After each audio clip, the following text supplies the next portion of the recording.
The thing about listening to teenagers make music is that you expect it to sound like teenage life. Messy crushes, school drama, late nights on the phone. And that expectation, I think, is fair because teenagers should sing about teenage things because that's their world. But as an older listener, that's often a wall, a sense that their problems are too small or too fleeting to resonate. You walk in with preconceived notions. This won't hit me the way it hits them. And yet, music has a way of tearing down that wall. What Cordis does isn't just teenage venting set to a beat. Their songs feel like being inside a teenager's head. The insomnia, the contradictions, the craving for silence, the need to run away, the thrill of reckless escape. It's not neat or polished, but it's real.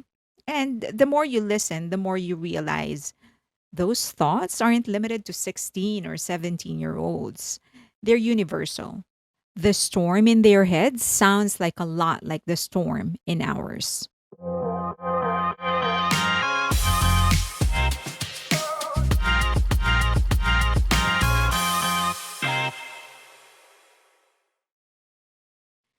It really feels like being in their head. Look at Lullaby.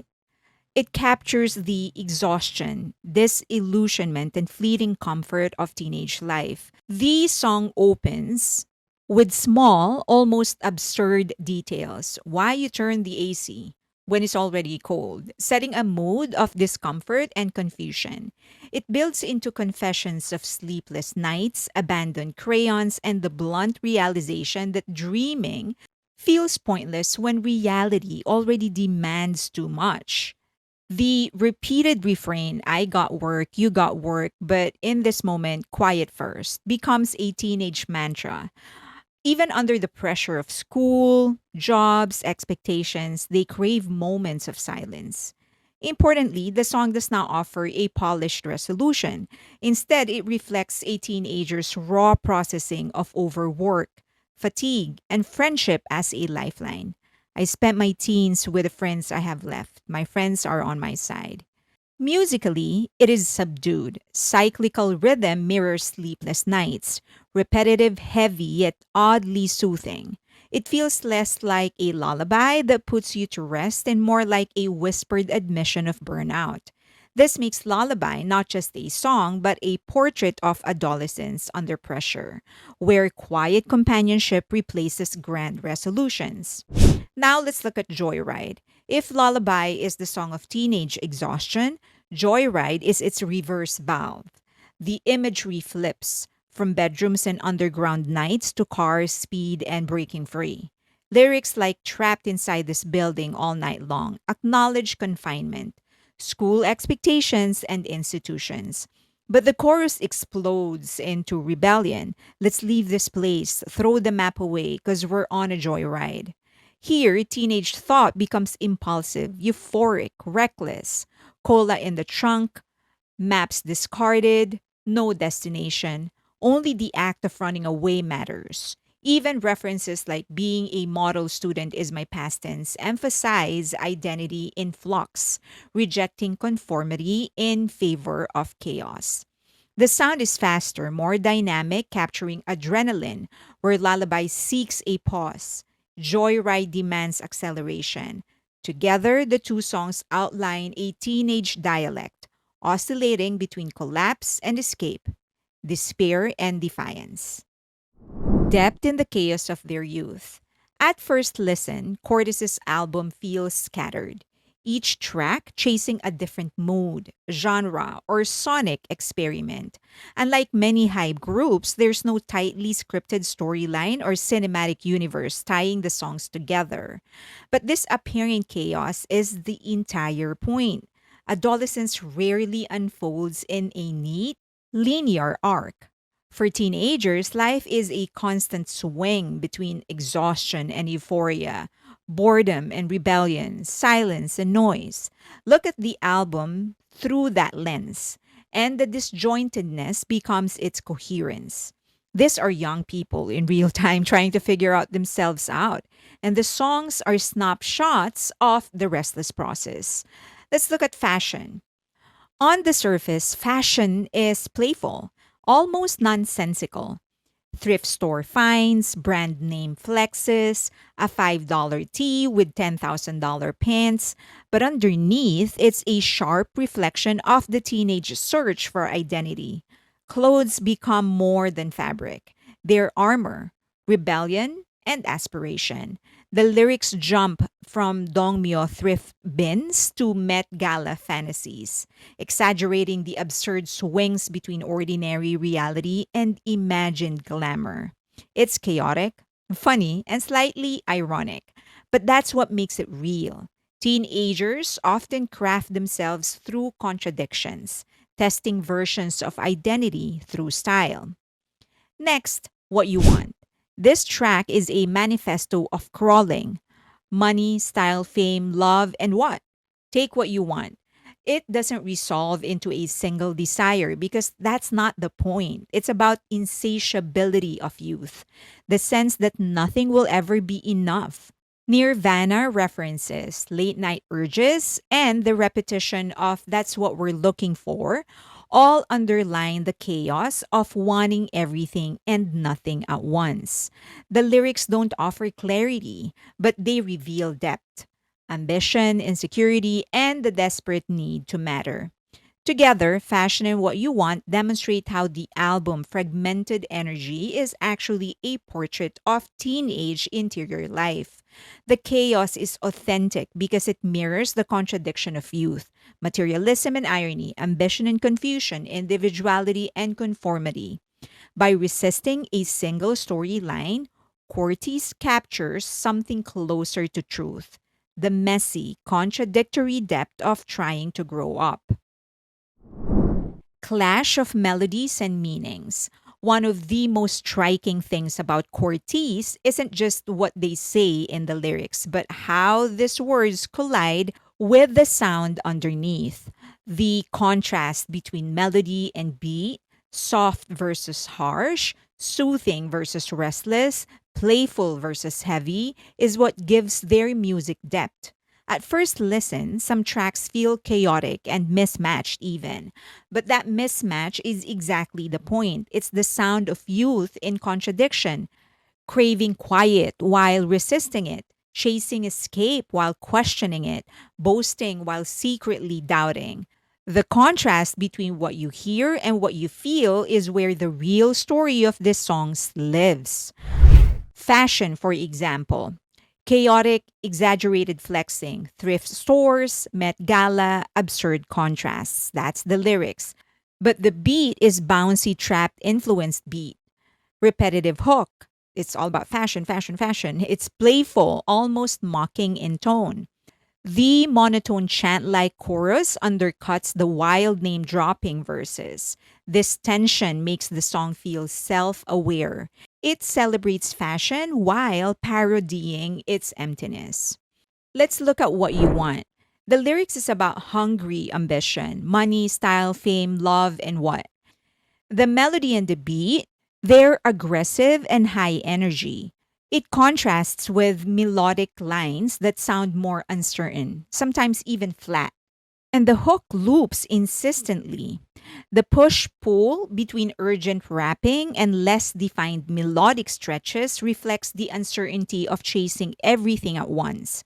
It sounds bold but restless, like desire without direction. This is one of the things that stand out with the music of Cortez. There's always a contrast between the melody and the lyrics and the beat. The dissonance is the point. It mirrors the teenage experience of contradiction. And this contradiction is actually what adds layer to the entire thing. Because you're always hearing one thing, but feeling another. Painting a picture of a teenage life. One of the most striking things about Cortez's lyricism is how they rarely rely on abstract metaphors. Instead, they draw from the immediacy of surroundings. Objects, places, sensations. This grounds their music in a teenage world that feels lived in rather than scripted. For example, in Lullaby, they say, why turn on the AC when it's already cold? My red eyes and this freezing dawn. This is not poetic exaggeration, but a mundane frustration, unnecessary cold, tired eyes at dawn. The picture is very specific enough to feel true. A teen staying up late, annoyed at their environment, exhausted but unable to stop it. It reflects a mind hyper aware of small discomforts because larger stresses like school and growing up feel overwhelming. Another example is in Joyride.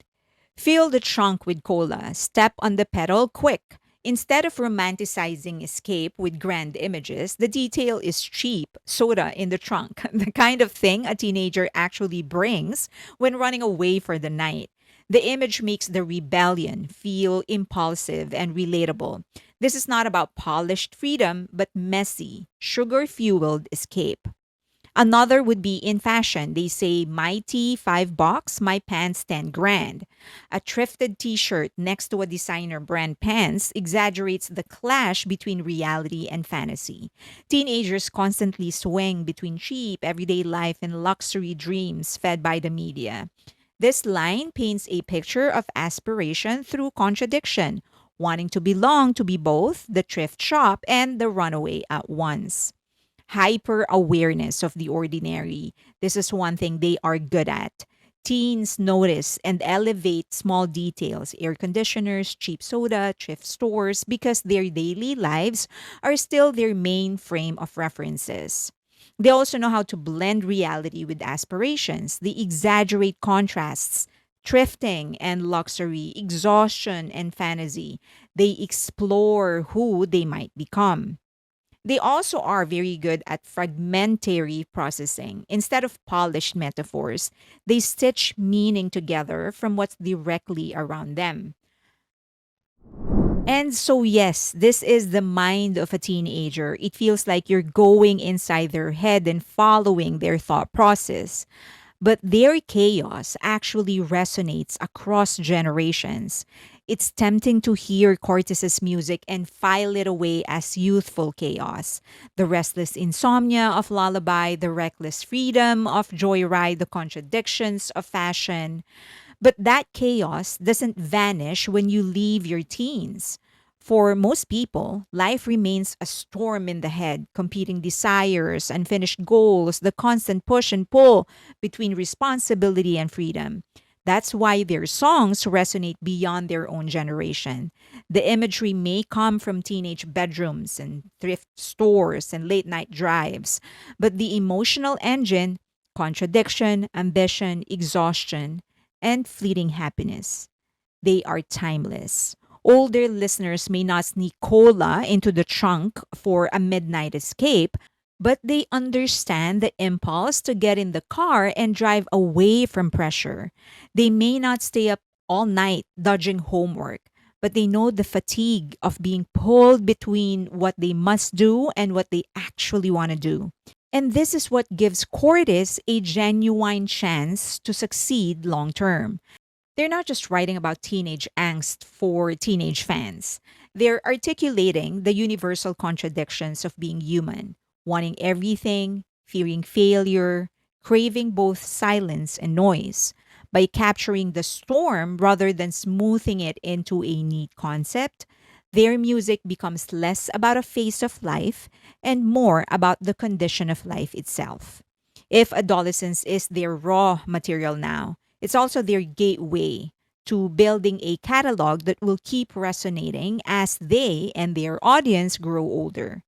Chaos does not end with youth. And that truth is what might just carry Cortis beyond the boundaries of a typical rookie group.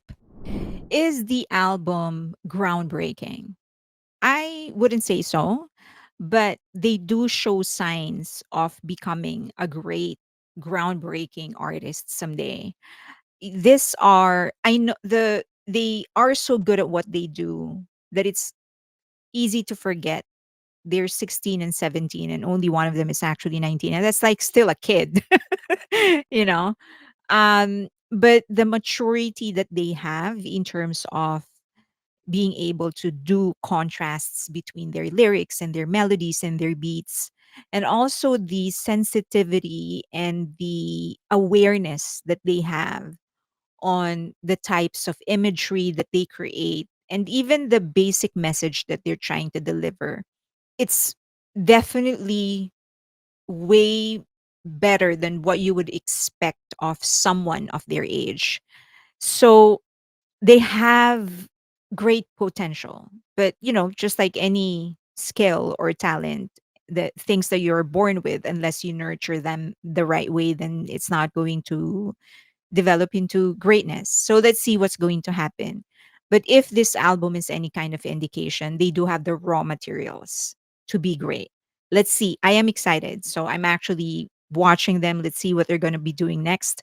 I hope they go on tour very, very soon. Although they don't have enough songs, I understand they probably will release a couple more albums before they actually go on a formal tour. But I'm excited to watch them, excited to see the progress of their career. So let me know what you think. Leave them in the comment section below. Again, you can say whatever it is that you want to say, but please make sure that you do so respectfully. If you want to support the channel, there is a QR code. Please consider donating. We are on a soft launch for the website right now, the online magazine, asianentertainmentandculture.com. So anything that I do here, I actually also put there in the magazine. So please visit. That will help us. And if you have any comments, any kind of suggestions, I would appreciate it. Also follow me on the social media links that you see on your screen right now, X, IG, but more importantly on Patreon, because that's where the conversations are happening.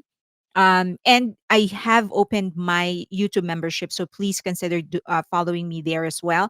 I am uploading exclusive videos, and I do once a week live stream, and that will never go public. It's just for the paid subscribers, and that's it. Please like the video, subscribe, and hit that notification button because we upload videos almost every day. I hope you won't miss a single one of that, and more importantly, share the video. Send it to your family, to your friends, paste the link on your social media, on your email, on your messaging app, all over, because that would help us get discovered and get recommended by the algorithm. Thank you so much, and I'll see you next week.